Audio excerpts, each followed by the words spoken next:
essentially, you could say you guys are one of the top selling in the world in history online ever. Since the history of the internet. I'm humbled about it. Yeah, it's pretty cool though. When I think about it, I appreciate this moment. I try not to live too much in the past. I want to achieve more. I want to get more milestones. I still want more. We appreciate BEATSTARS and like the platform that y'all have created. Definitely changed our life, Abe. Yeah. We just built the technology. You guys used it correctly and figured it out. BEATSTARS, the foundation, the precedence. We flying flags in every city, global residence.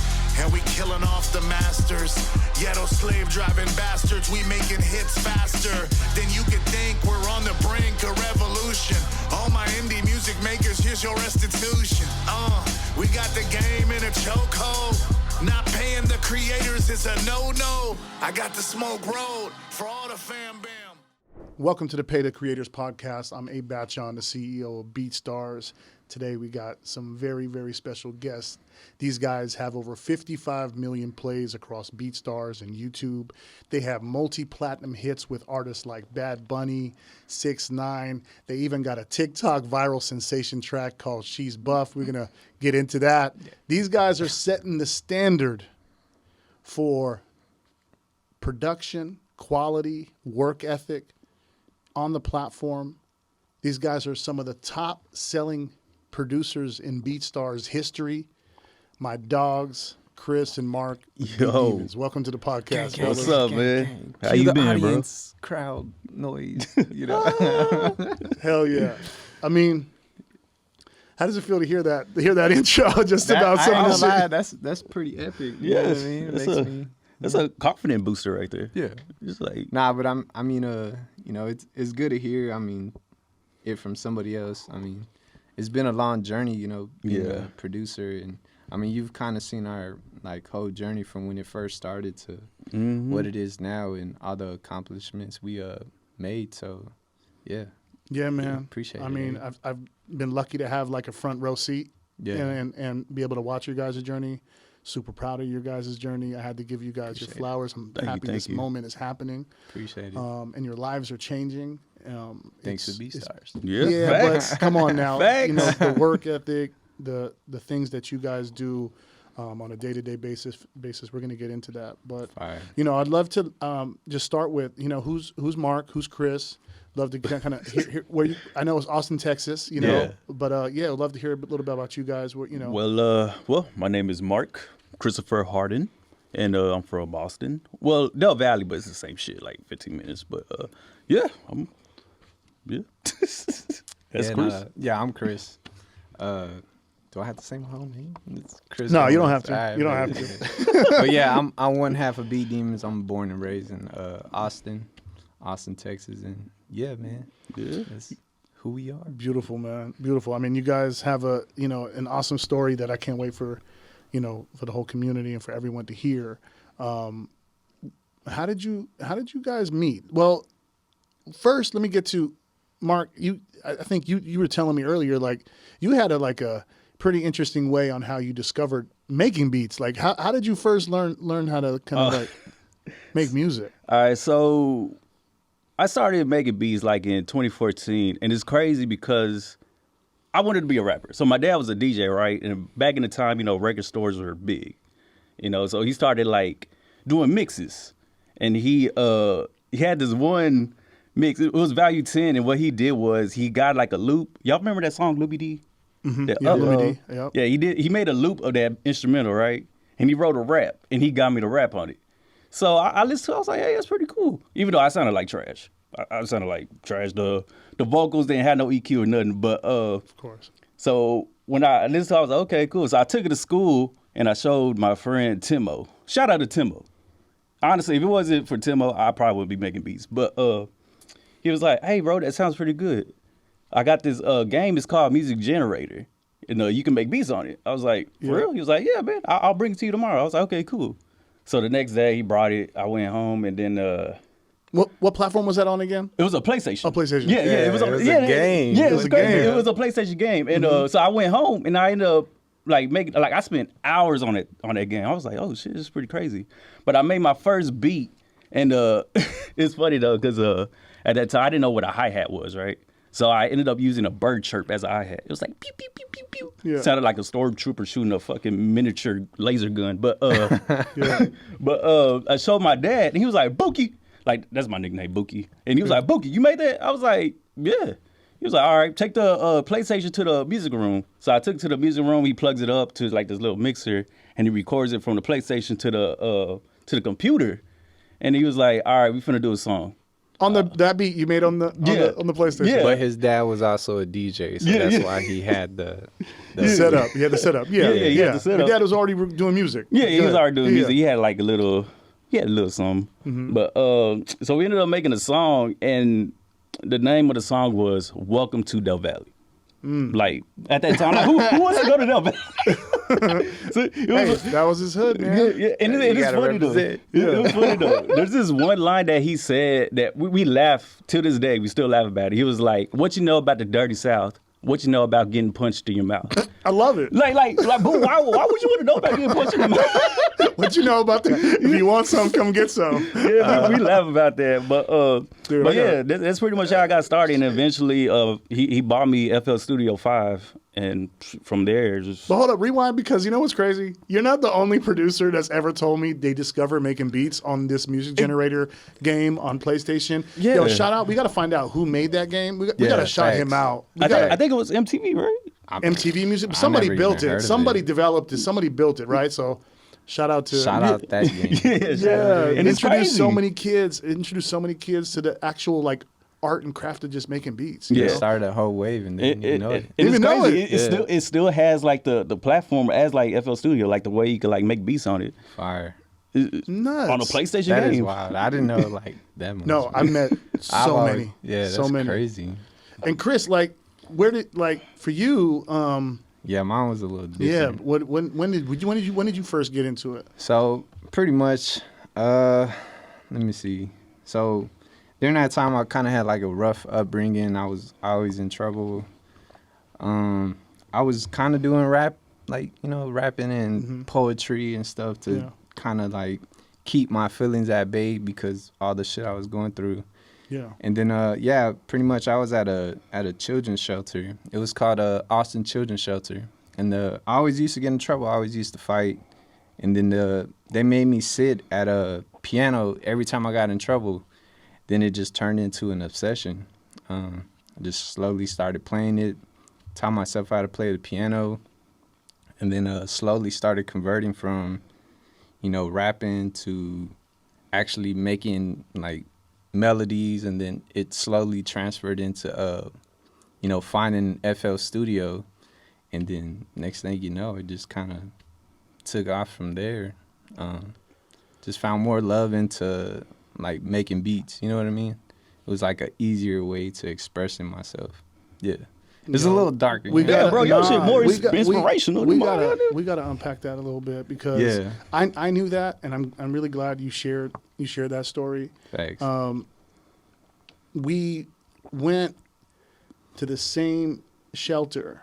It was and one of the shelters. One of yeah. the shelters that you were at a few years ago. You had hit me up and said, Abe, I'm gonna go talk to the kids at the shelter Facts. that I came or like one of the shelters I was at, and you wanted to donate some gear, some Yeah. studio equipment. They were building a room at the shelter for kids to make music, and I didn't know what to expect. Yeah. When I first, because I didn't know your full story at that time. Yeah. And I said, of course, bro. Like whatever you need. Like I'm there. Here in Austin, and we pulled up, and I left that place like bawling, crying. Yeah. Nah, I mean, Bawling, it's crying definitely like because- a wrencher. Like, Yeah, well, it was like you were talking to yourself. Yeah. In those kids, you were talking to yourself, and you were sharing your journey from being at the shelter. And when we first walked in, the kids were It just seemed dark, right? super angry. Like Yeah. they didn't even want to listen to you. They were like, yo, get the fuck out of here. Like, what do you want with us? Like, Yeah. leave us alone. Like, you know what I mean? And by the end of it, these dudes were lit the fuck up. They Yeah. were lit up, and they were so inspired by your story and what you've gone through. Can you take me back to that moment there? Like, what did that moment mean for you to go back and I mean, get back to the place that you kind of learned your chops? It kind of just, it was like kind of like time traveling. Like, you know what I mean? Like, I wish back then I had somebody to tell me the same thing. But I mean, I kind of did. I had a mentor. He was a lawyer, but I wasn't used to that. Like, he gave me like a father figure type of thing to where if I always used to fuck up, and then instead of like yelling at me, he would just say, "I'm disappointed in you." You know what I mean? And that hurt me more than anything. So I think me going back was kind of just in some way being a figure for them and telling them like from my experience and everything I went through. You know what I mean? It was just kind of weird, but it was like, it messed with my emotions after that is the crazy thing about it. But I mean, it felt good. Yeah, it's kind of hard to explain that. You know what I'm saying?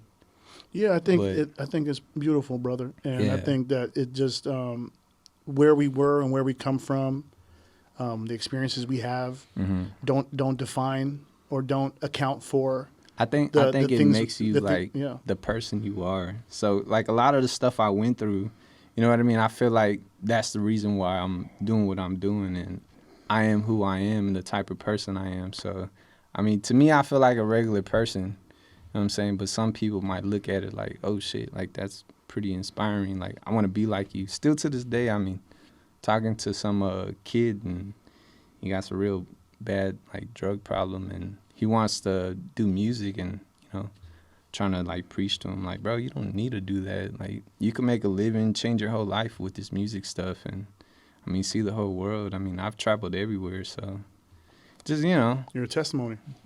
I feel like a regular person though. No, but you're a testimony to so many Yeah. people, Facts. man. You know, you said you had a mentor. You know. Oh and- yeah, shout out Dudley McCullough. Dudley McCullough. Like Yeah. you're someone I've known. Both you guys. Like when I sit with you guys and we share so many meals together and so many moments. But the one like consistent thing that I get from you guys is this hunger and eager to learn, Facts. to learn, to like extract information from me or to share, extract experiences and I feel like so proud.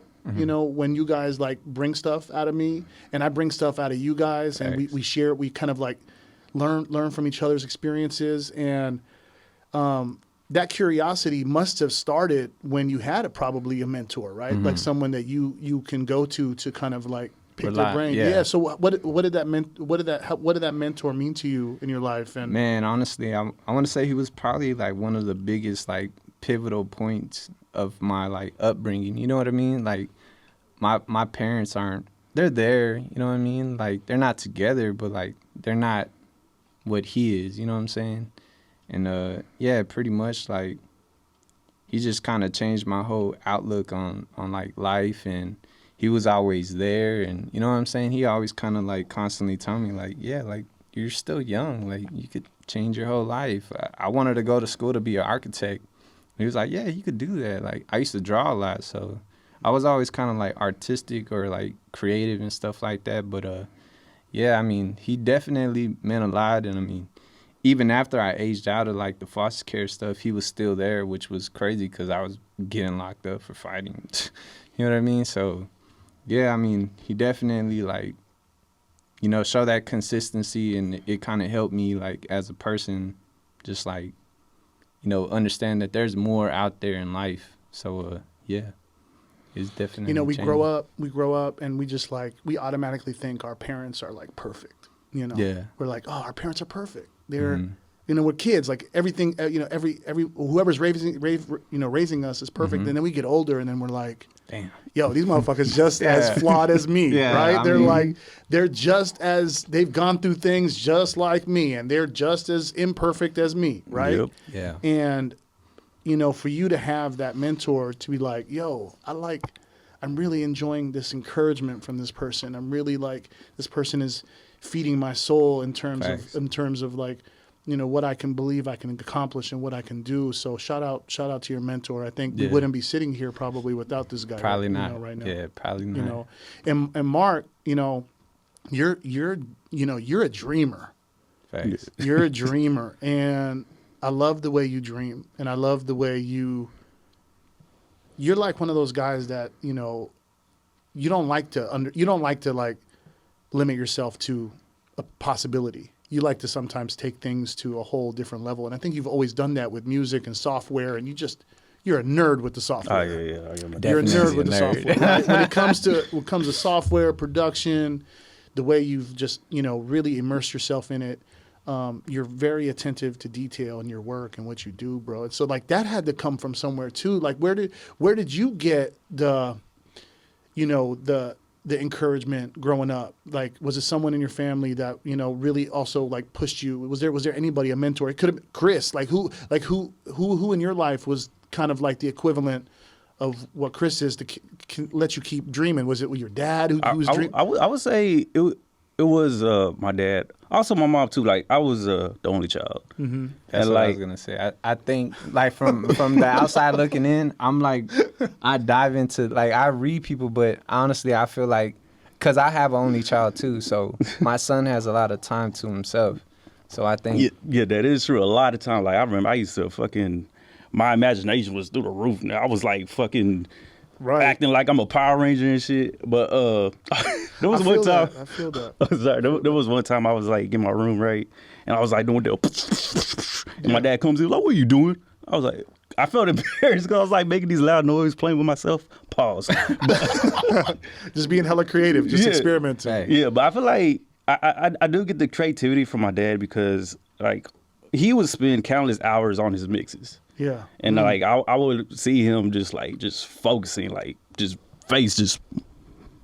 and like DJing and all that. So I feel like I got it from him. And like he's very tech savvy too. Like he knows how to like solve certain problems with like technology. So definitely got it from him. That's dope. So you saw like a real example already of what you could do with music. How do you manipulate it? How do you how do you stay committed to it and believe in it too? Yeah.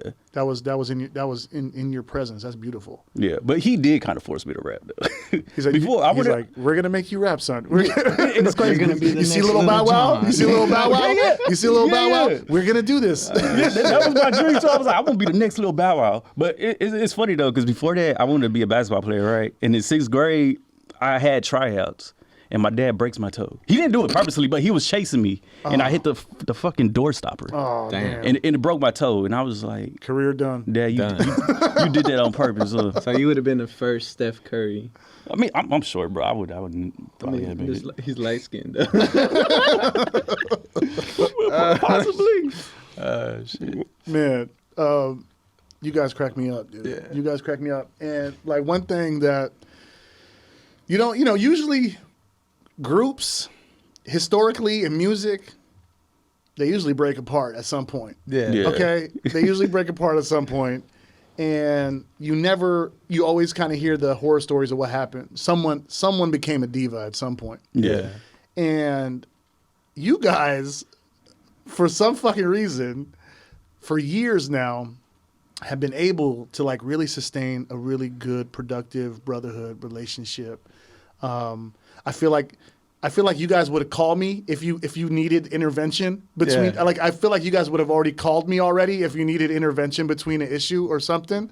But I never got that call. Yeah. And you guys have this like genuine respect and love for each other. And oh yeah, for sure. And I would love to hear from you guys. Like Mark, you tell me what are those ingredients that you feel like that you guys continue to keep this movement, this mission, this dream going for year after year after year? Like what do you think are those ingredients that keep your guys' relationship strong? I say one thing for sure is the friendship. Like before anything, before music, before business, is just that pure love for each other. Like I'm able to talk to him, he's able to talk to me.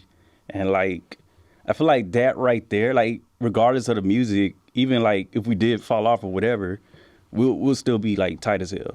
And I feel like with Chris though, like I don't know, he even though I'm older, I do look up to him as like a big brother. Like he is, like he compliments you in ways that you need to be complimented. Yeah, facts. And I feel like that's like the key ingredient right there, brotherhood. Facts. Like you can't go wrong with brotherhood. You're strong in different things, and you're strong in different things, right? Did you sometimes like what messes up groups sometimes is like, nah, I'm just as strong on this side too, and no, I'm better here, I'm better. Like you guys have been able to like master Working supportive together. role for each other. You know what I mean? Yeah, and that's one thing about Chris too is like his beats. I'm like, God damn, bro, I gotta outdo him. And then like I'll try to make something better, and then he'll be like, damn, bro. That's hard. That's hard. And then he does something. And I'm Healthy like, God competition. damn it. Yeah. Like, fuck. So I feel like that too is just. So you guys have that openness to be competitive and still push each other because it's all for the same team. I mean, and even then, it doesn't even feel like we're competing. It's more just like, The damn, spirit. bro, that beat is fucking hard, and I'll just send him like all these like fire emojis, and then he'll turn around and tell me the same thing, but I'm just like, my beat's alright. Like, bro, he always say that. My beats are alright. I mean, he does the same thing. It's like That's good though. Yeah. You guys don't feel satisfied. Yeah. You don't Yeah. feel satisfied. Facts. Even today, do you feel satisfied today? Like with your music? I don't. You don't feel satisfied. It's crazy. It's crazy. Platinum hits, multi-platinum, and you're still not satisfied. I haven't yet hit that mark where I'm just like, damn, that's cool. Yeah. I just like, fuck it. That's a mindset though. Yeah. That's a mindset. Like you must have you must be aware of that because ego creeps in though. Yeah. Ego creeps in. Ego's gonna creep in. I mean, How do you keep that motherfucker away and still feel like you have that hunger every day when you get in the studio? You're like, I'm gonna outdo myself today. I'm gonna outdo myself today. Like, how do you guys keep that going, bro? Man, honestly, All these years. I don't even, ego never crept in for me. That's the crazy part. It's always been like, I feel, when I think about it, I feel like I'm just a humble person. Yeah. You know what I mean? Like, I've never not once tried to like flex with the music and like, oh, I'm this person until somebody's like disrespectful. Then I'm just like, hold on, bro. Like, you don't know who the fuck I am. You know what I mean? And it's just like one of the things, but like even then I'm still, and I think he is too, you know what I mean? We're just, we feel like regular people. Yeah. Hey, do you believe in ego death? Yeah, I do actually. Like with psychedelics? Yep, I do. I feel like, okay, when I was a teenager and like. Did you experience something? Yeah. You did? The first time I ever got high, I was like 20. And like, I was a whole different person. But I got so fucking high. What was you on? It was weed.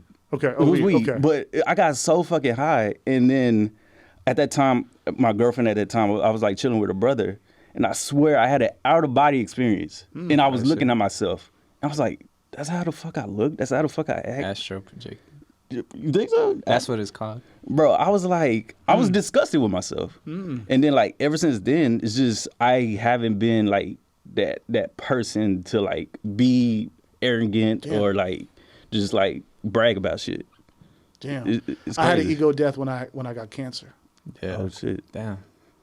You know what I mean? But even before then, I feel like, I don't know. You don't think I ever had one? Nah, but that's what I've always seen Abe as like a real, like genuine, but, like hungry, like I want to spread love amongst the community. Oh, man. But at the same time, you still like, you still talk the shit because BeatStars as a platform, like, bro, you changed our life. Like, Bro, you a legend, bro. yeah, I mean, like, You a bro, legend. they gonna look back and be like, remember back in 2000 and what year are we in? 22? 22? Yeah. They gonna like, damn, like that changed the music. I feel like y'all were like a pivotal point, but even then, like I still feel like you've always been a humble person. But everybody has their own like demons or what they perceive as themselves. So, yeah, man. Yeah.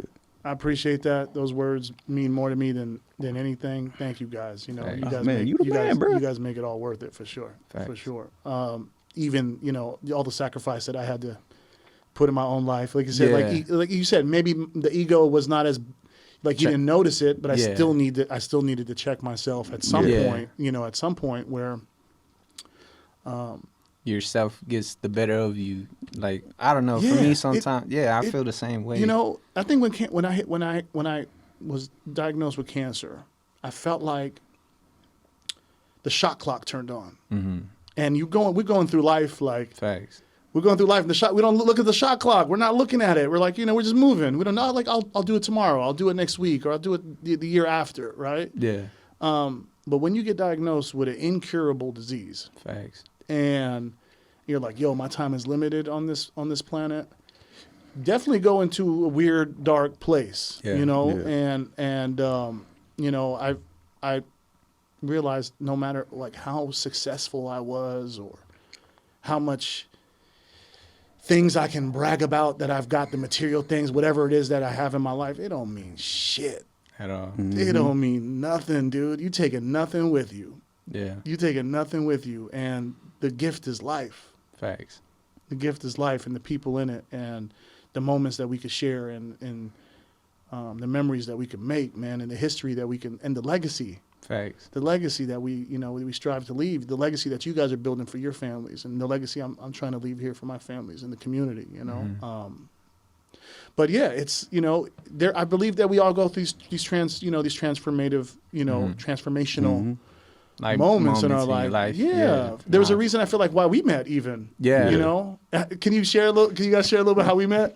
So yeah, so pretty much I think we uploaded a beat and it was that 5 on this sample. yeah, so everybody look at it like, oh, that's the 5 on this sample. But then like when I dived into when Abe brought it to our attention, he's like, hey, I don't think y'all could be using that without clearing the sample.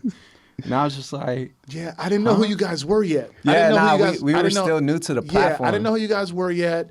The beat started charting. The beat started charting, and I listened to it, and I was like, "Yo!" I mean, I'm from the East Bay. I'm from Yeah. Oakland. I know I got 5 on it sample. So when I heard the 5 on it, so you guys uploaded the wrong beat for the wrong guy because I was. like, who the fuck is BD? He demoed. And back then, Boy rolled up I on the was, bike. back then I was doing everything. I was customer support. I was Yeah. content. You're getting it, and man. I was doing it all, right? So I was like, yo, who are these guys? And why are they uploading? But then I started going through your catalog. I remember. I was Yeah. like, okay. They uploaded the I Got 5 on it sample. And like, we're going to hit them up. We got to tell them to take that shit down. Because I heard it. I was like, you can't do it no more. And then I listened to the rest of your guys' catalog. I'm like, yo, these dudes are crazy. Yeah. What? Oh, and they're from Austin? Yeah. I didn't even know you guys were in Austin. I didn't know either. And then I think I sent you guys like a DM or, Yeah, or a tweet or something. So you wrote us, and I was the one responding. You were just like, hey, I don't think y'all could use this because this is my homie's song sample. Yeah. And I was just like, I didn't get like to be mean, you know. I was just like, hold on. And I hit up Mark. I was just like, bro, that's a sample of a sample. Yeah, So- that's true. So I That's looked true. it up, and it was this old song that. Dun, dun. Yep. Yeah, Yep. and then Yep. pretty much like I was like, hey, bro, like I think I probably used it just as an opportunity to talk to you guys. To be I don't honest with know. you, I was like, let me hit him up so I could. that talk would to be him. kind of cool if you did. But Yeah. nah, pretty much. I know I just told you, and I was like, that's actually the song, like a sample from this old Right, song. right. And then one day you went live, and I think we kept kind of like communicating a little bit back and forth. Yeah. And then I seen you go live. You're like, yeah, I'm in Austin, Texas, and I was like, oh shit. And then I know I wrote you back on I don't know if it was an Maybe email Twitter, or maybe. I don't something. know.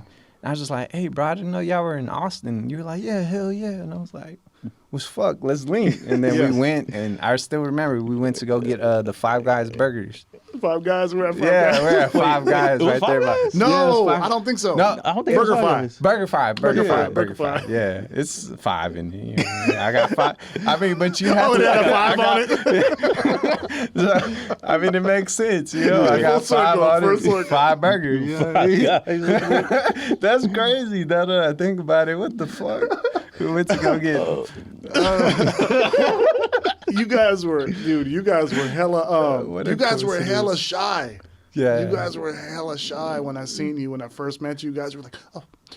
I didn't know what the fuck to expect. I'm thinking like, oh, this is Abe. I know. Like, yeah, BeatStar. It's the owner of BeatStars. What the fuck? I was like, man, we gotta be on our best Like, I behavior. gotta say a prayer before we eat. Come on, dog. You know what I mean? Like, You wanna do it, Mark? that's why I didn't know what to expect, man. It's like, you know, you Oh, gotta, man. you know, this is the platform we're part of. And Yeah, and you guys weren't like, you guys were just starting out. yeah, yeah. And I don't know what it was, man. Like sometimes I'll do some random shit like that. You know, I'll do some random ass shit and be like, yo, I like this dude's music or this Right. girl's music. And I'll reach out and I'll just develop a relationship with them out of nowhere if they'll take it. Yeah. You know, if they don't, all good. You know, Yeah, go on with your yeah. life. You know, it's all good. I'm still a supporter. You know what I Right. mean? Yeah. But sometimes you guys respond And it's for me, man, you know, being a rapper, still dreaming about making music, still like, you know, BEATSTARS is like a candy store for me, you know? Yeah, no, definitely. And it's, you know, and for all the rappers in the world, it's a candy store. It's a candy store, bro. It's the most beautiful music in the world, bro. Whatever flavor you want. What is, bro? I mean, yeah. Snow the product, shout out to Snow. She hit me up one day and said, "Man, BEATSTARS is just a buffet of vibes." I was like, "Girl," she's like, "Yeah, it got me through all my." She said it got me through a hard time of her life, you know, just being able to go and just listen to beats and make music. And man, shout out to Snow, man. I fucking respect her from the Bay too. I love Snow. Nice. I love Snow. But yeah, did we ever try to make that connection with you guys? Hopefully we will. But anyway, I don't remember. Anyway, we get that you know, that Latin connection, that Mexican connection. You know what I mean? She's doing some amazing things. She's independent, right? Independent. Or like, yeah, she's been. I've actually heard about her. Yeah, I've actually heard about her. I know she's like an independent artist, and she's kind of doing it without a label. She always should have been independent. She was signed to a major at one point, and she was doing all the work. She didn't really need to sign to no major label. She was always independent. So anyway, shout out to Snow. I respect the fuck out of her. We got to get her on the podcast at some point. Yeah, for sure. But like talking about. She was someone that was only rapping in English, dude, and super fast and super technical. And then all of a sudden, when she went independent, she's like, I'm going to embrace my Mexican heritage. I'm going to go collaborate with artists in Mexico. I'm going to collaborate with producers in Mexico. And she started touring. I think she even lives there part-time. Like, she is super heavy in South America. She's touring in Colombia. Anyway, at some point, that happened to you a little bit because I feel like both you guys weren't really making music for the Latino community. You weren't doing reggaeton. You guys weren't doing that kind of music. When I met you guys, you're not doing that. You guys were making the trap, big drums. Trap, big drums. And it was just like, that was the sound of that moment. You know, everyone was kind of diving in. But then at one point, you guys started really introducing more cultural music into your stuff. And it became like, oh, BeatDemons got a different dimension to them, a different angle to them. What was that moment for you? Because I know you don't even really speak Spanish, right? No, I don't. So that's the thing. It's crazy. So my girl, she's fluent in Spanish. I believe her first language was Spanish. You know what I mean? Her parents are from Mexico and stuff like that. So I kind of just slowly started. I've always kind of like, it's always been in my life, but I've never really like, I don't want to say it like this, but like embraced it or like, I don't know. It's just one of those things to where you weren't exposed to it enough. Yeah, like a lot of the stuff I was exposed to was just like the streets. You know what I mean? Like nobody really spoke Spanish where I was at. And my parents, they're fluent in Spanish and, you know, but they don't, the language they mostly spoke was English. And then, but pretty much she was real fluent. She used to listen to like reggaeton and stuff like that. And, I mean, it just slowly just like came into my life where I'm just like, damn, like I do like this music, you know what I mean? Like it feels good, you know what I'm saying? Like, and I think that's the thing about me is like when music, like the way it feels, you know what I mean? Yeah. So it's just the feeling, and I don't know, I just slowly started to embrace it, and then the next thing you know, that Bright Tiago, Bad Bunny stuff happened, and it was just like one of those things where it's like, damn, like that shit is fucking huge, like, you know what I mean? Like, just because you decided I wanted to embrace my culture. And it's crazy because the Bad Bunny stuff, like she loves reggaeton, you know what I mean? I even went to a concert where Ozuna and Bad Bunny were performing before I found out right afterwards that I had a platinum song with Bright Tiago and Bad Bunny. So I'm in the crowd like, who the fuck are these people? Like, it's new to me, you know what I mean? And then next thing you know, it's like, oh, by the way, you got a platinum record with so-and-so. And it's just like, whoa, what the fuck? And then after that, it was like, damn, like. You heard it on the radio, right? Like you had heard it on the radio? Yeah, so she was listening to Bad Bunny on Pandora. And then that song fucking comes on. I'm like, hold on, that sounds like my beat. What the fuck? And it was just like one of those things was like, oh, shit, like. It was crazy. It was like a mind fuck. But yeah, I mean, I would say like the music, like the Spanish side, you know, was influenced by her. And, you know, yeah. Amazing, bro. Amazing. It's like, full circle moments. Yeah, And that's now what you it full felt time. like. Now you full time. Full time, you know what I mean? Nah, but I'm joking. I'm just saying. I mean, for what it's worth, I've even put in the effort to try to learn Spanish. So That's good. you know what I mean? Duolingo it Hell up, yeah. you know what I'm saying? Oh But, yeah, I tried that. yeah. Man, that's beautiful. Yeah. First of all, that was a big song. Netflix. Mm-hmm. That was a big song. And it was kind of like that song came out really like in that beginning wave Mm-hmm. of this new like, Latin rappers and artists, before Bad Bunny was really not Yeah. big yet. He wasn't really that big yet. But Yeah. man, how proud of you guys are? How proud are you of seeing all of these artists from all these different places, like Puerto Rico, from the Dominican, from Mexico, from Colombia, like going out there, like representing the culture like crazy for their people. it's wild, man. I just feel like it's been a long time coming, like, for them. You know what I mean? Because the thing is like, with my girl, like, since she speaks so much Spanish, like, it's crazy how, like, dedicated to the music they are. Like, they're super fans. You know what I mean? I feel like in, like, rap music, like, you might have some super fans, but in the Latin, like, community, they're, like, hardcore. You know what I'm saying? So it's weird, but it's tight, man. I think it's pretty tight. They really support each other really much. Yeah, facts. Mark, you got this whole like I don't know if we even planned to even talk about this, but you got this whole alter ego. Oh yeah.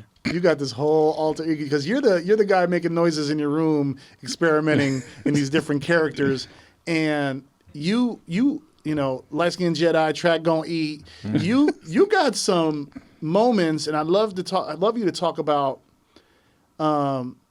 like. The anime culture and how it's like really impacted you and your music in that community. Because you've like, even outside of the BeatDemons stuff, you've developed like a community of people that love music tied to anime.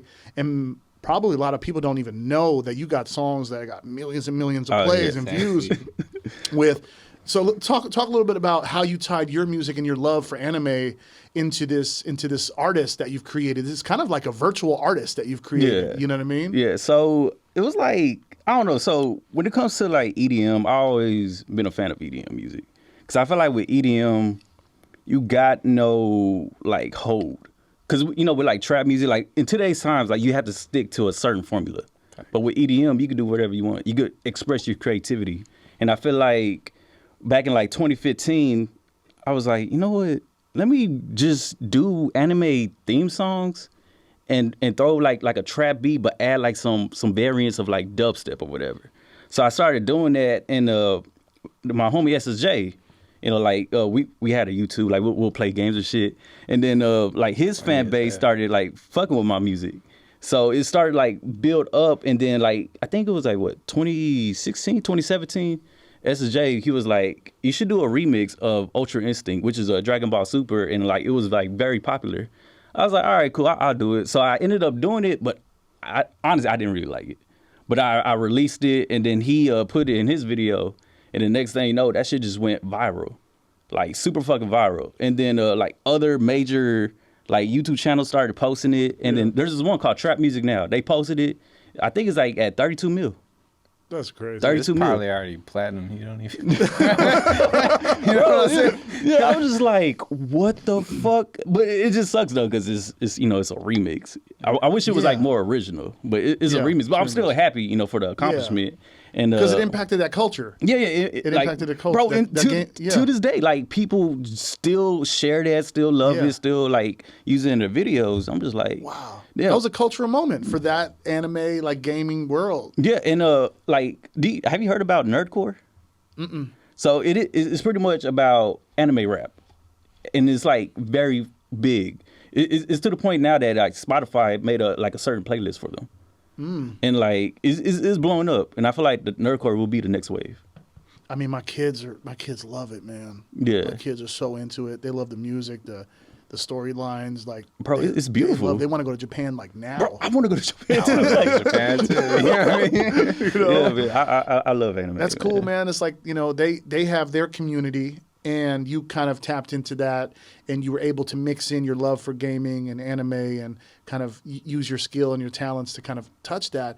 And then Chris, you develop a love for for the Latin music, and you kind of made your impression there, and you found these like niche places for your music to be heard and at scale and hundreds of millions of plays. Like, it's crazy. Yeah. And you know, but it's like a lot of producers get kind of stuck in the same. Yeah. They're like, they not stuck. They think that, oh, this is my only pathway. I got to sound like every other, you know, top 50 or top 10 on Spotify kind of like song or like I have to follow this trend on Instagram, whatever, you know, and they don't really capture their community. They don't capture their audience. They don't, you know, and so I want to just hear from you guys, like, because you guys were making all kind of different styles of music, when you focused on like your niche and who you are, when did that happen, and you know, why did you make that decision really, and how's it impacted your business at the end I of the feel day? like it's really hard to say, because when we first started, like, our first beats were R&B. That was what kind of like made us like pop off. And those were really good too. Those Those were really we good. still go back and listen to them. We're like, what the fuck? I mean, some of those went crazy on the platform Fucking too. Bananas. Yeah. And then after the R&B, I think it switched to the Cardi B types, right? Yeah, Cardi B and a little B. bit of dance hall. Yeah, the Cardi B types in the dance hall, and then it switched to the reggaeton. And then the guitar beats. You remember when the guitars were pretty big? Yeah. And then it switched to Megan Thee Stallion. Yeah, Megan Thee Stallion. And then it was still kind of I'm like really surprised that hasn't happened yet. Yeah, I know. I'm surprised Megan has not jumped on a BeatDemons Megan Thee beat yet. Stallion or Cardi B. Either one of them. If y'all watching this, hit us up. Yeah. We got some fire for you. I mean, Megan's new single, Pressurelicious, I'm pressurelicious. hard. Shout out to, I think, is Hit Kid on BeatStars. Oh shit, he made Yeah, that? What Hit the Kid. fuck? nice. That's crazy. Fire. That's fucking Hopefully I wild. didn't get that wrong. I'm pretty sure it's Hit Kid. I'm pretty sure. Hopefully I'm not wrong. Yeah, But we're trying to give you flowers. Dude. There's so Pretty many sure. different names. I'm you know pretty what I sure. mean? Yeah. shit. Nah, But, but I don't know. I mean, I just think it was just, it's kind of a blur at some of the points of when like stuff kind of like pivoted for us. But for the most part, I think it was like a little bit of life and like that kind of made us jump into those different like genres. And then the same thing now that I listen like about like the pop stuff and like how he's, you know what I'm saying, with the game and stuff, like I feel like he brought the pop in, and then I was kind of with the Latin stuff, and it was just merged. it's just weird. It merged, and I mean that's how the dancehall. Because if you listen to dancehall, in my mind, in a weird way, it kind of sounds like pop music. You know what I'm saying, and like that EDM vibe, but it still has like that soulful, like you know what I mean. So it's weird when we like go back and think about it. It's just like, how do you know when to shift focus? How do you know when to like change. Honestly, it's to just me, a natural I don't, feeling? I You don't don't. know. You just when I you sit down, it's what you're where you're feeling at that moment. Yeah. I mean, sometimes I sit down, I'm like, oh, I want to make this kind of beat, and I'm gonna upload this type of beat.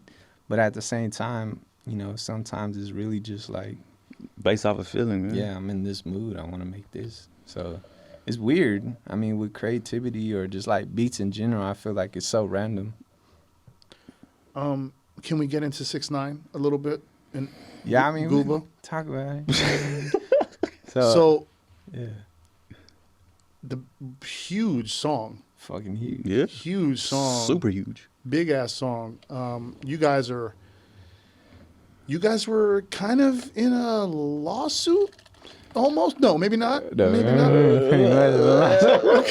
Okay. But there was a situation where, and I don't know if we can get too deep into it. We can edit if we need to, but hopefully not. Hopefully the story can be told, because I think it's really important, because BeatStars was kind of a part of it too. Yeah. And there was a producer on the platform that allegedly got really, really inspired by one of your guys' beats. Super inspired. You can call that it. Specifically, like, it was one of the top 6ix9ine Tekashi type beats on YouTube, inspired. And Even though we were one of the top 6ix9ine type. yes. You guys were dominating the charts on Tekashi 6ix9ine type beats all over YouTube. You guys were killing it.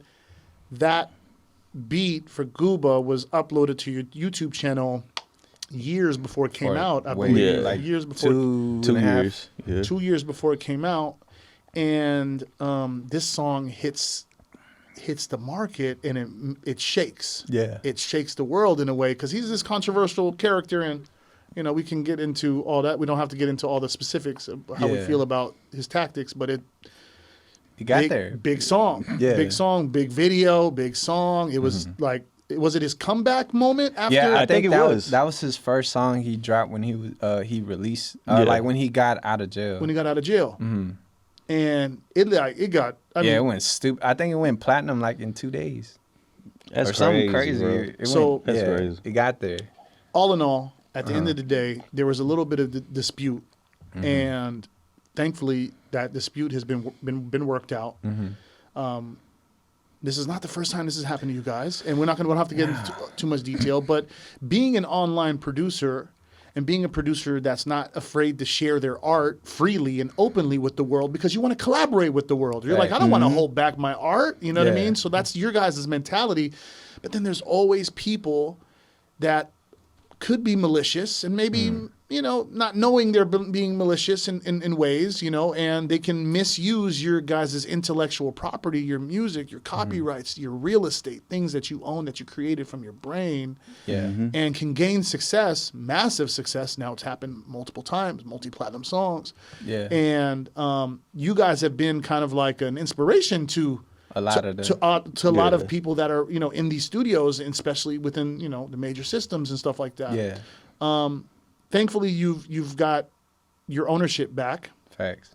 and you guys are will be credited in history as the creators of these sounds and these moments in music. And I'm so happy, and I'm so happy that we were thank Yeah, I thank God appreciate y'all we being a- were a part of yeah. it, and it was something that you guys came to us and said, hey, this is what happened, this is what's going on, and my blood started to boil. Yeah. My blood started to boil. It killed me to hear that my dogs, first of all, and our members, and this is now not the first case we've Yeah. helping tons of producers now so far in these kind of scenarios, but we live in this imperfect world where people steal. Yeah. People steal, and gaining your rights back, gaining your ownership back is an expensive endeavor. Yeah, it's you a know. bitch, So bro. like producers every day on BeatStars are getting, some of them potentially could be, their music, their inspiration, their sounds could be getting robbed right now. Could be getting robbed on the platform from producers that are in the system, right? Yeah. And they're being taken advantage of, and they may not have the financial resources to fight for their rights. Thankfully, you guys were financially great and set. Yeah. You guys could fight your things, and you guys were, kind of like had a luxury to be able to go fight for your do rights it, and get it yeah. back. You know what I mean? Yeah. But so many producers are not in that situation. And I feel bad for Yeah, them. it sucks. I really Every even day. then if you do fight back, it's still one of those things to where it's Yeah. like you're gonna spend so much money, you don't really get it takes away the joy of like Right. the achievement. Yeah. It's just like Yeah. damn. Yeah. You know So what I what mean? we got a message for all these producers that are inspired by other people's work, Yeah, don't steal people's Yeah. work. and just hit us up and Yeah, collaborate. like bro, it literally is that easy where, we're gonna bust it down. Like if you make a situation happen, like we're gonna, like give you that. You know what I'm saying? Yeah, collaborate with us. Yeah, we're all working, and that's another thing. Like this moment for that producer, the other person could have turned into more platinum hits. Yeah. You know what I'm saying? Like this is our style. Like the Cardi B beats, it was actually the only reason why we started putting 6ix9ine is because like on the like vidIQ stuff, search. it started saying like, yo, this is starting to have an uptrend. Use this keyword.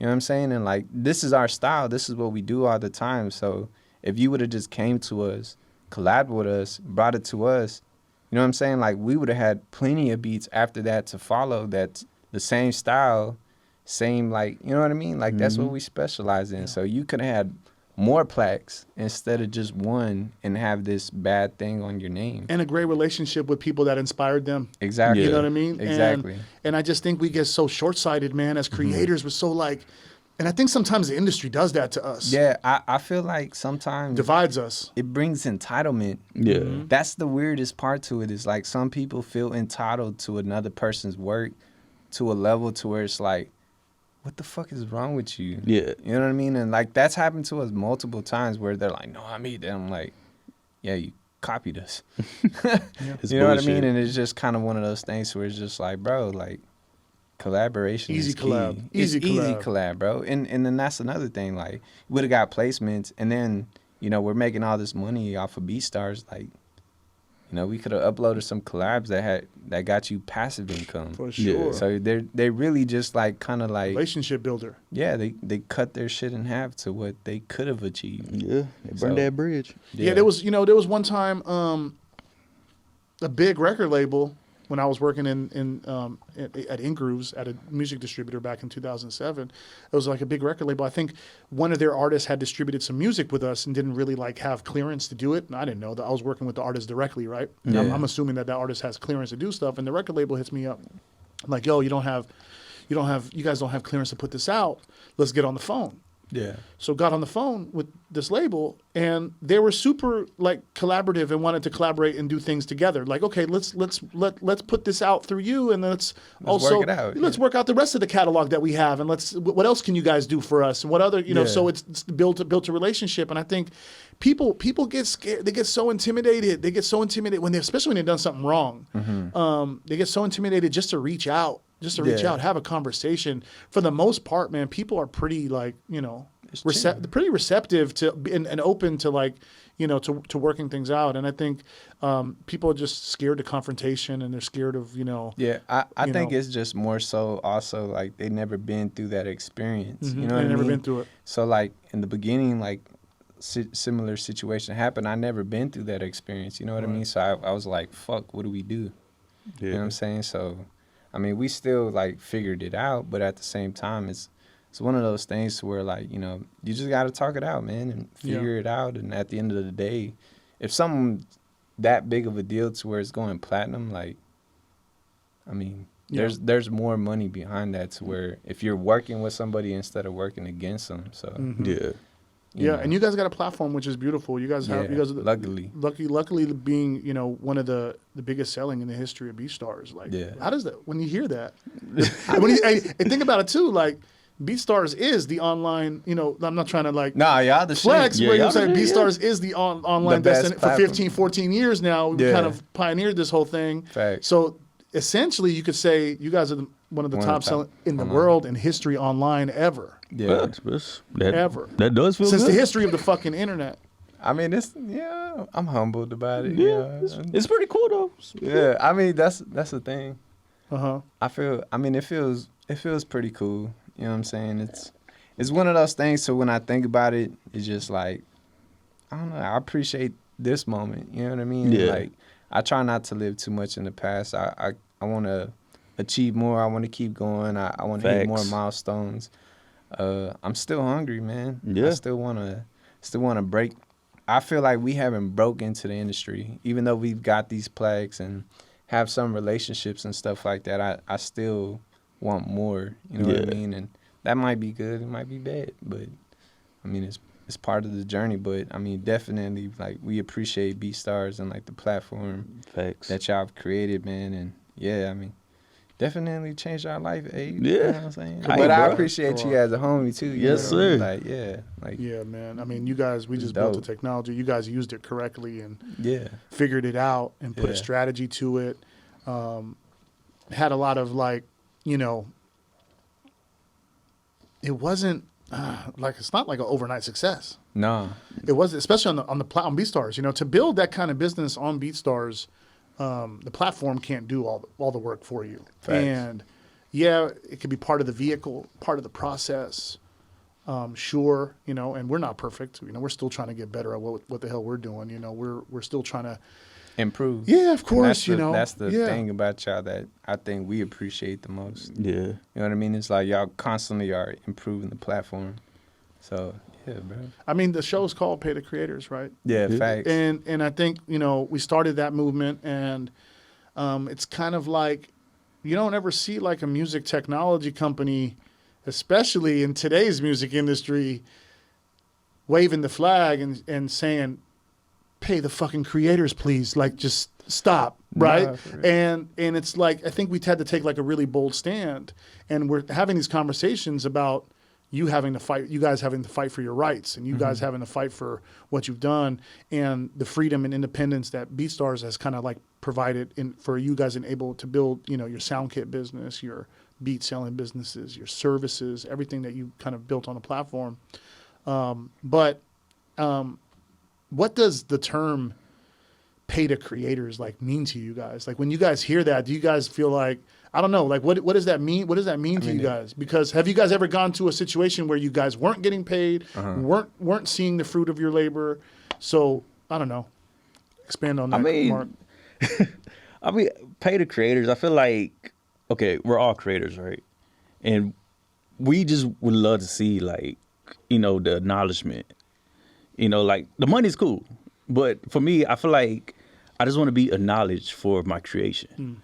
Like the Ultra Instinct, right? With the trap music now, when they posted it, they will go on my channel saying, you didn't make that. Yeah. That was Trap Music Now made that. Like, bro, that hurt me. I was like, that's what the the entitlement. Yeah, like, bro, like I made it. Like, how y'all gonna tell me? So I literally have to like keep posting and posting, and it, like, eventually I got it on Spotify, and like people finally gave me like my roses, and I feel like, pay the creators, like, just give us what we deserve.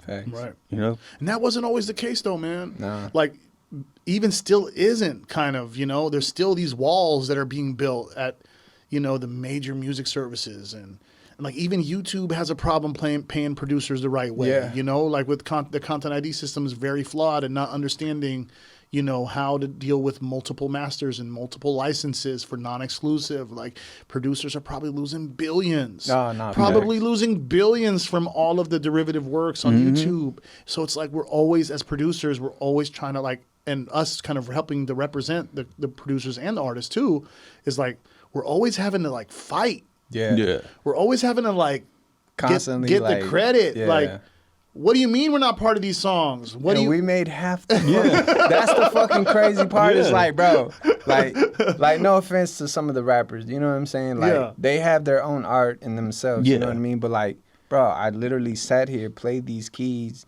put these fucking drums on there, you know what I mean? Like, mixed it on top of that, and then for us not to like get credit properly. It's just like, but there's a lot of rappers that credit great. No, and for labels sure. too. Yeah, and labels definitely. too. But I'm just saying, like, in general, sometimes the like, platforms too. Yeah, the platforms too. It's just like one of those things. It doesn't always happen, and it's one of those things that's kind of frustrating. You know what I mean? So like, it doesn't happen automatically. Yeah, it doesn't happen automatically. Like, this is our intellectual property, guys. Yeah, you know what I mean? Yeah. So I mean, it's one of those things to where like, I wish it was easier and we didn't always have to fight for it. Yeah. But yeah, some artists are cool and it's automatic type thing. Yeah, I mean the majority. I feel like the majority of artists that are licensing on BeatStars, man, they're so respectful of the producers and what they're licensing, and they appreciate it. Like, some of these guys and girls are going out making hits, selling out tours. Like, they're doing crazy stuff with these beats. I think all we ask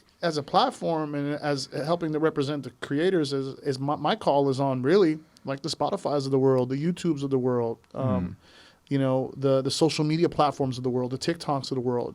Just remember us. Yeah. Like, remember the producer a little bit. Like, let the producers sit at the table a little bit. Let's make sure that their intellectual property is sorted out, and and we can, and they can eat. Because these viral dances I'm seeing on TikTok. Okay, let's go. Let's get there. I mean, let's talk about it now. Like, these viral songs that are being on TikTok, these open verses, these this is all BeatStars beats, man. The producers from the producers from the community, and I don't know. I just don't know personally how much these producers are involved in terms of monetization and but I'd like to see more transparency is basically what I'm saying. I'd like to see more transparency, more openness for the producer community to be recognized as an artist of these songs. Now, you guys been posting on TikTok, going at it, trying to engage your community in totally different ways than the old traditional kind of like beat selling ways,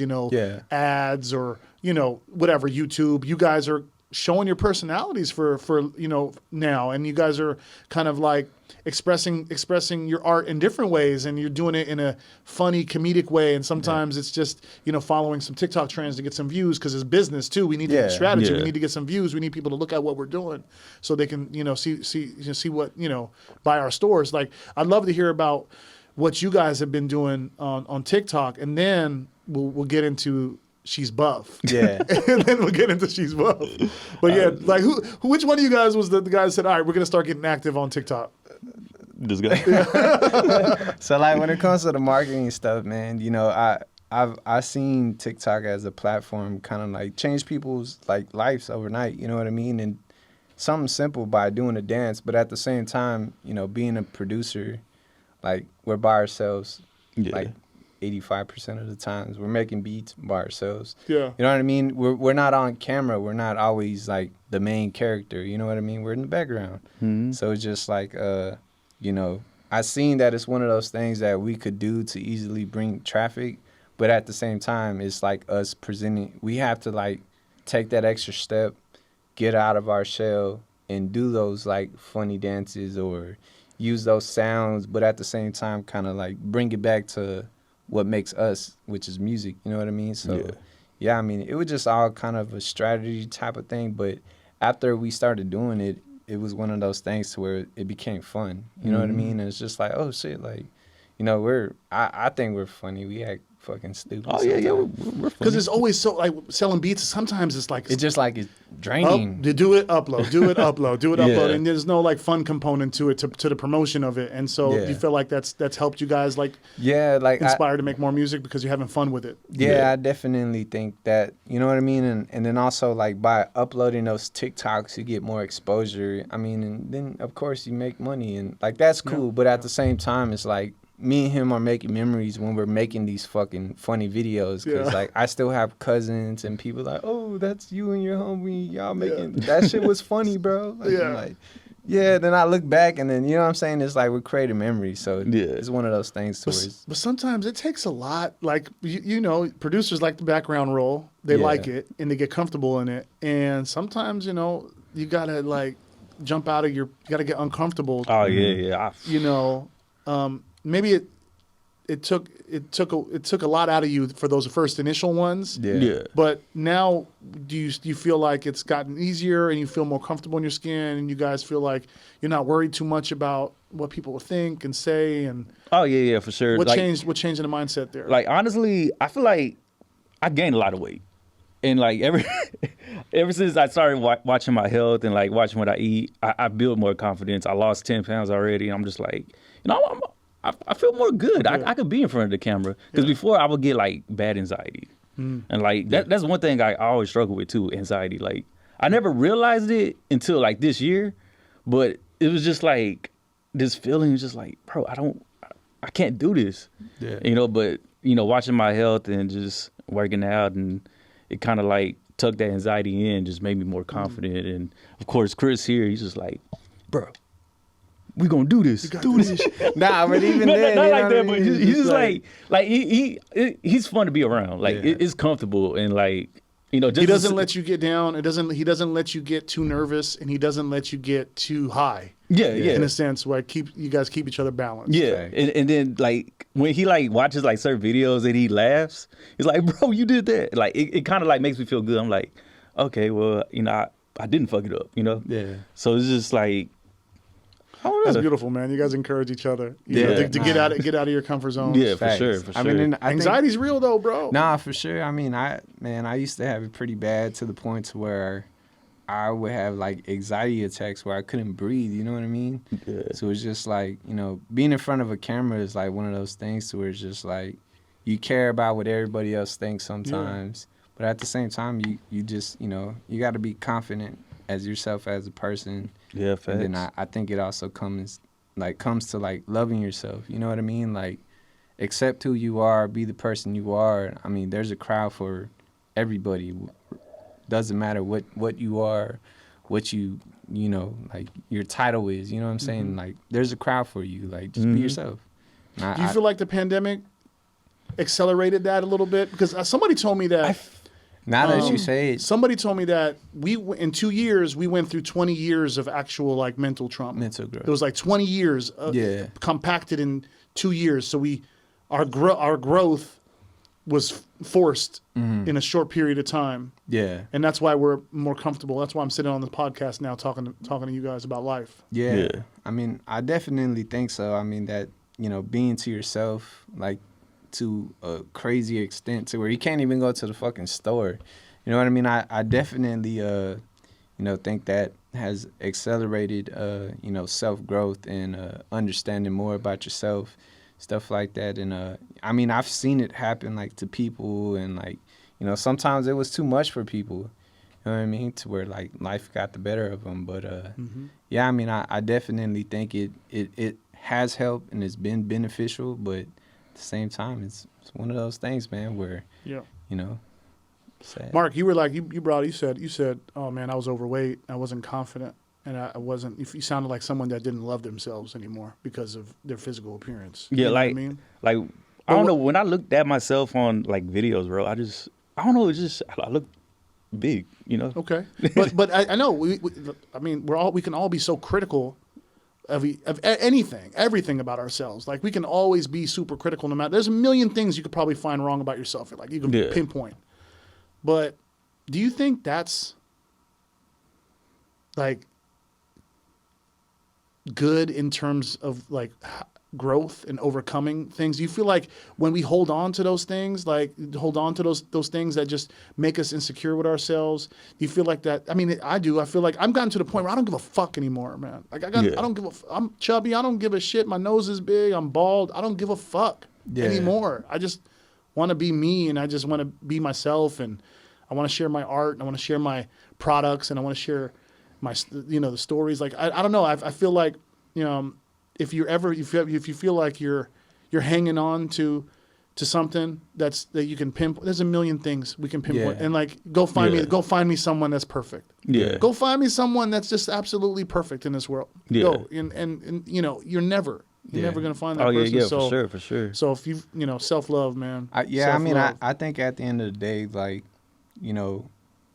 just like all those things that you're talking about, like somebody having a problem about, certain things about themselves, they're overweight. I mean, there's always a good side of it. You know what I mean? Like, you're going to find that hunger to, I want to change. I want to be like this. You know what I mean? And that could drive you to success or happiness, whatever, pleases you. But at the end of the day, you just got to take the initiative to change it. So, like, Mark, he took the initiative to change it and, started working out. And honestly, like, it really improved me mentally, too. Like, I'm able to be more creative. And it's just, I feel like watching out for your health is really good. Word. Health, wealth, and happiness. For sure, bro. That's what I live by. For sure, bro. If you can't be well and you can't be healthy, how you going to help anybody? Facts. You can't do nothing for nobody else. You got to make sure you're straight. Mentally, physically, spiritually, all of it. Facts. All right, so we're going to get into this this segment called Music Breakdown, and we're gonna listen to a couple of your guys' tracks. One of them is your guys' top selling beats ever. I think it's probably the Dose. We're gonna get into Dose, and then we're gonna listen to She's Buff, and then we're gonna get down in the breakdown of it. So Dante, go ahead and play Dose whenever you get a chance. We're gonna listen to that by the BeatDemons. Cue the music, bro. Yeah. That's crazy. It's an older beat. It still sells, though. It's wild. Don't laugh at this. This was one of the game changers. Nah, for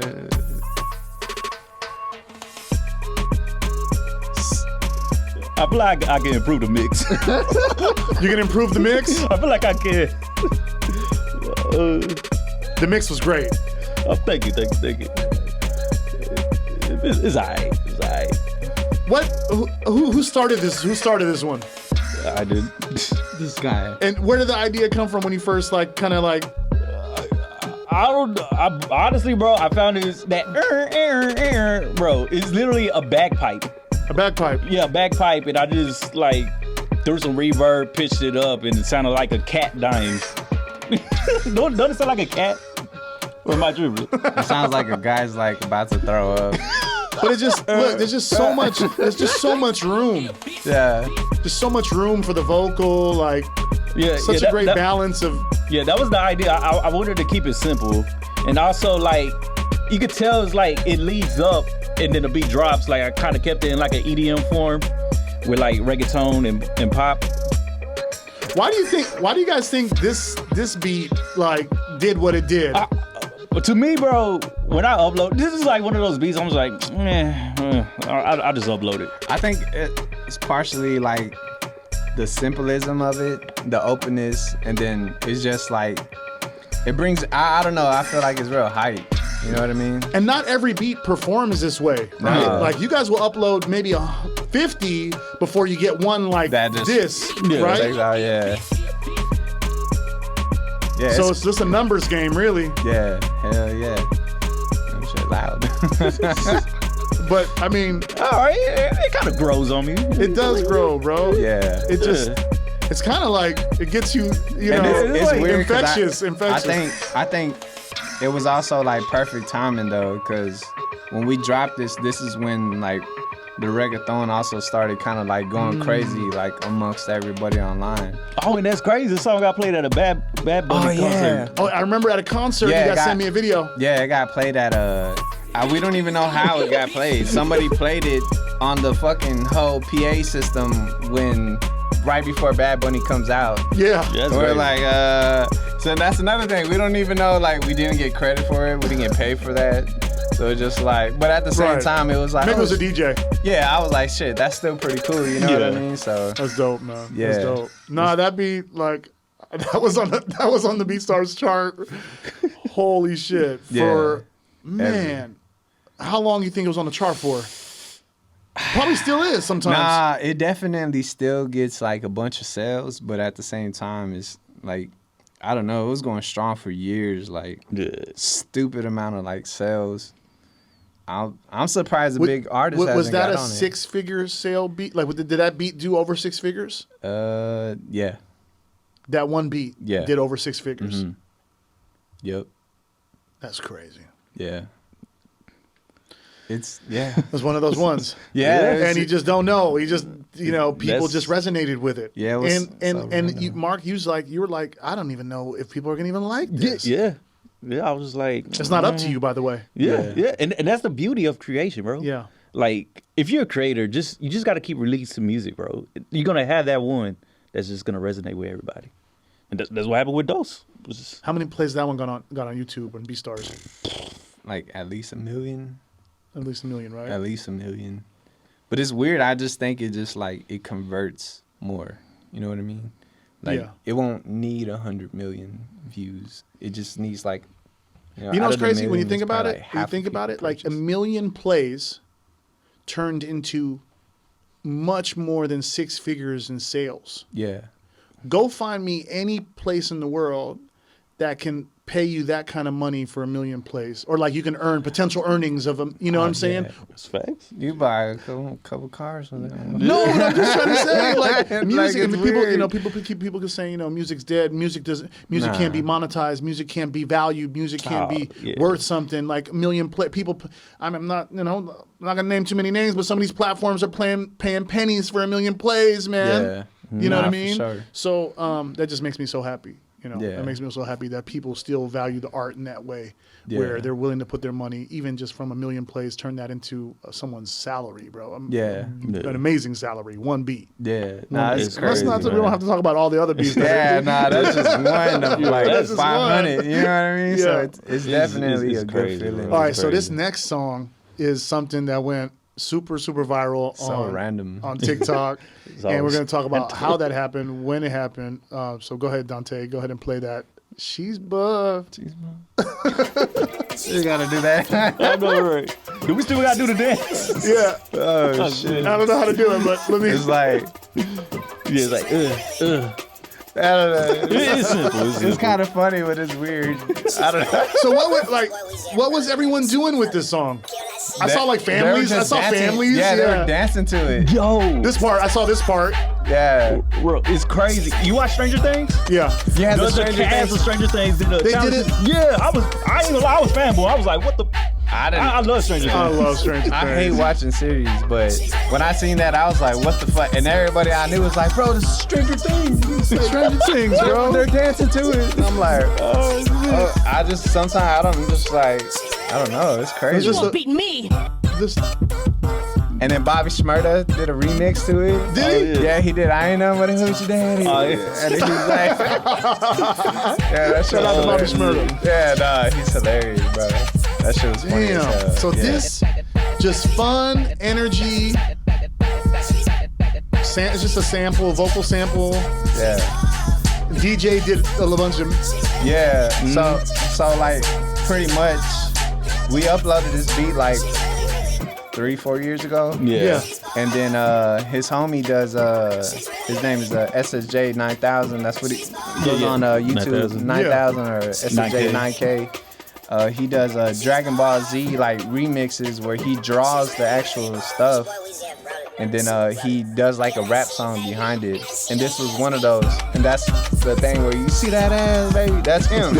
You know what I mean? So, yeah, so he pretty much just picked the beat, uploaded a video, and then a couple years go by, he got millions of views on it. And then a DJ remixed it, leaked the DJ. He does like a Jersey remix to it. Yeah. And then next thing you know, it somehow ends up on TikTok, sped up a little bit more, and then got a fucking viral that song, yeah. over like 2 million videos on this. 2 million people used it. Yeah.